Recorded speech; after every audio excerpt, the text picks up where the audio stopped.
वक्त की बड़ी खबर आपको भोपाल से बता दें, जहां एमपी में ओमिक्रॉन का अलर्ट हो रहा है। राजस्थान से लगे जिलों में निगरानी बढ़ाई गई है। दूसरे राज्य से आने वाले यात्रियों की जांच होगी।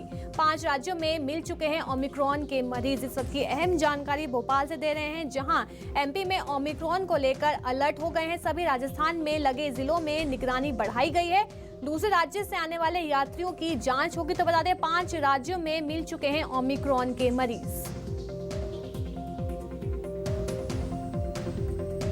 बता दें, ओमिक्रॉन के मरीज कर्नाटक, दिल्ली, गुजरात, महाराष्ट्र और राजस्थान में मिल चुके हैं, जिसको लेकर एमपी में ओमिक्रॉन का अलर्ट देखा जा रहा है।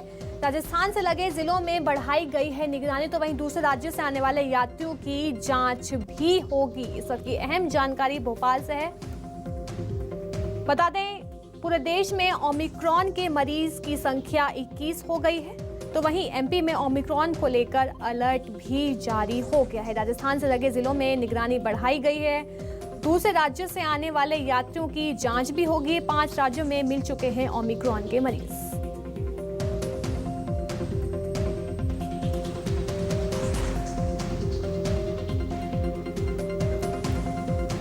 ज्यादा जानकारी के साथ मेरे सहयोगी शब्बीर अहमद भोपाल से हमारे साथ लाइव जुड़ गए हैं। शब्बीर, अब ओमिक्रॉन के केसेस पूरे देश में 21 पहुंच गए हैं, तो वहीं एमपी में इसको लेकर भी अलर्ट जारी कर दिया गया है। ज्यादा जानकारी क्या मिल रही है आपको इस समय?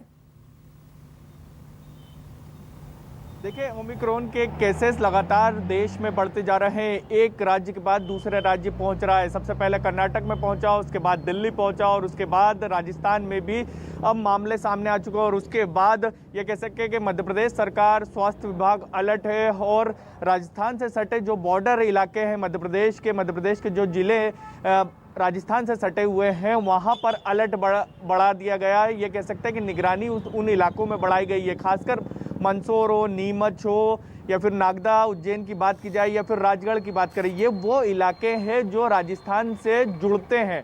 ग्वालियर, चंबल के भी कुछ इलाके जो राजस्थान से जुड़ते हैं। इसके अलावा हम गुजरात की बात करें तो गुजरात के भी कुछ इलाके जुड़ते हैं मध्य प्रदेश से, और महाराष्ट्र से भी जुड़ते हैं और छत्तीसगढ़ से जुड़ते हैं। तो मेन खासकर राजस्थान, महाराष्ट्र और इसके अलावा एक राज्य और गुजरात में निगरानी बढ़ाई गई है स्वास्थ्य विभाग की तरफ से, क्योंकि तमाम जितने भी लोग आ रहे हैं, अगर एक भी मरीज ओमिक्रॉन का आता है तो हमने देखा कि एक के बाद एक केस में बढ़ोतरी होने लग जाती है। और उसी बात को ध्यान में रखते हुए सरकार अब ये कह सकते हैं बड़ी तैयारी भी करने की तैयारी कर रही है। हमने देखा था कि किस तरीके से महाराष्ट्र में जब कोरोना पीक पे था तो उसके बाद बस सेवाएं बंद कर दी गई थी, पूरी तरह से प्रतिबंध कर दिया गया था। और जैसे ही कोरोना के केस कम हुए थे तो उसके बाद उस पर चालू किया गया था। तो ये कह सकते हैं कि कोई बड़ा डिसीजन भी लिया जा सकता है परिवहन विभाग के तौर पर कि बसों का आवाजाही रोक दी जाए।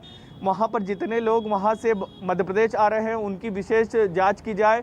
कोरोना की जांच के बगैर किसी को भी मध्य प्रदेश में एंट्री नहीं दिया जाए। तो तमाम वो कोशिश की जा रही है मध्य प्रदेश सरकार द्वारा, स्वास्थ्य विभाग द्वारा, कि मध्य प्रदेश में ओमिक्रॉन का एक भी मरीज नहीं मिले। और लगातार ये भी कह सकते हैं हम लोग कि सरकार की तरफ से कोरोना की जांच को लेकर भी तेजी लाई गई है। रोज 60 से 70 हज़ार लोगों की कोरोना की जाँच हो रही है और उसमें 10-15 ही मामले सामने आ रहे हैं। तो ये अच्छी बात है। एक तरफ हम वैक्सीनेशन बढ़ा रहे हैं, दूसरी तरफ हम जांच भी ज्यादा कर रहे हैं, और तीसरी तरफ हम जो सबसे ज्यादा जरूरी इस वक्त की निगरानी रख रहे हैं, अलर्ट हैं और सतर्क है। देखिए, स्वास्थ्य विभाग और प्रशासन दोनों ही ओमिक्रॉन को लेकर अलर्ट है। एमपी में तरह तरह के दिशा निर्देश भी दिए जा रहे हैं। तो मैं आपसे ये जानना चाहूंगी कि जो बाहर से यात्री आ रहे हैं उनके लिए क्या दिशा निर्देश दिए गए हैं प्रशासन की ओर से?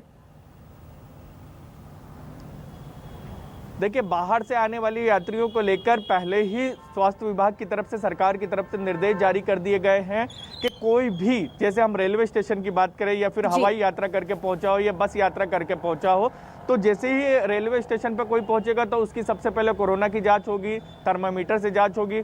और उनके अंदर कोई भी लक्षण पाए जाते हैं तो उन्हें आइसोलेशन में रखा जाएगा, उनको निगरानी में रखा जाएगा। ऐसे ही एयरपोर्ट पे भी व्यवस्था की गई है। लेकिन सबसे बड़ी समस्या बसों को लेकर आती है कि एक राज्य से दूसरे राज्य आते हैं तो वहाँ ज़रूर ये कह सकते हैं कि उतनी निगरानी नहीं है जितनी एयरपोर्ट और रेलवे स्टेशन पर होती, क्योंकि रेलवे स्टेशन और एयरपोर्ट ऐसी जगह है कि एक ही इंटर होता है, एक ही एग्जिट का रास्ता होता है। तो उससे ये फायदा होता है कि जितने यात्री आते हैं तो आप उन्हें आसानी से स्पॉट कर सकते हैं। लेकिन बसों में ये समस्या आती है कि पता नहीं रहता कि कौन सी बस कहाँ रुक रही है और कौन यात्री उतर रहा है। तो ये कह सकते हैं कि हवाई यात्रा पर हमने अंकुश लगा रखी है, रेल यात्रा पे भी अंकुश लगा रखी है। जो यात्रा कर रहे हैं उनकी तुरंत कोरोना जांच हो रही है, लेकिन ये कह सकते हैं बस से जो यात्रा कर रहे हैं उसको लेकर समस्या सामने आ रही है। उनकी जांच किस तरीके से की जाए, और यही जो हमारे पास खबरें निकल कर आ रही है कि हमने इससे पहले भी देखा था कि बसों पर प्रतिबंध लगा दिया गया था दूसरे राज्यों से आने वाली, खासकर महाराष्ट्र और राजस्थान की।